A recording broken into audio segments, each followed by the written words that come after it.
Ang Kababayan LA ay hatid sa inyo ng McDonald's at ang mga bagong McCafe Espresso drinks.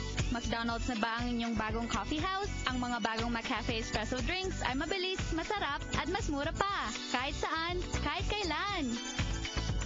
And if you have nothing else planned for the weekend or even till the end of October, why don't we invite you to go to the LA County Fair in Pomona? Naku, hindi po kayo magsisisi. I was there last week and we had so much fun. There's a big barn there where you can learn a lot about animals. There's so many, look, just on the B-roll, wild rides for the kids, for families as well.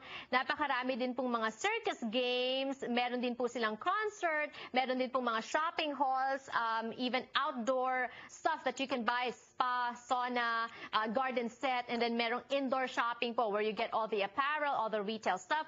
This year, meron po silang bago. They also have the Body Worlds exhibit or different bodies exhibit where you will see how the muscles work together, mga different bone fragments, and also veins in the body. It's very educational and really, really good for the kids. And it will be sweeter for you if you can get in for free. We have a ticket giveaway contest here on the show. Win LA County Fair tickets. All you need to do is email us your favorite family picture with a short description, of course, of why it's your favorite, when was it taken, where was it taken, etc., etc. When you send your email, please include your name, your full name, your address, and your phone number so we can inform you right away.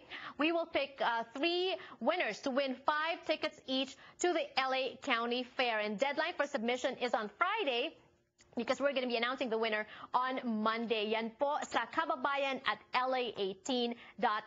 Thank you so much for joining us this afternoon. Sana po marami kayong natutunan. Sana po nagustuhan niyo ang ating programa.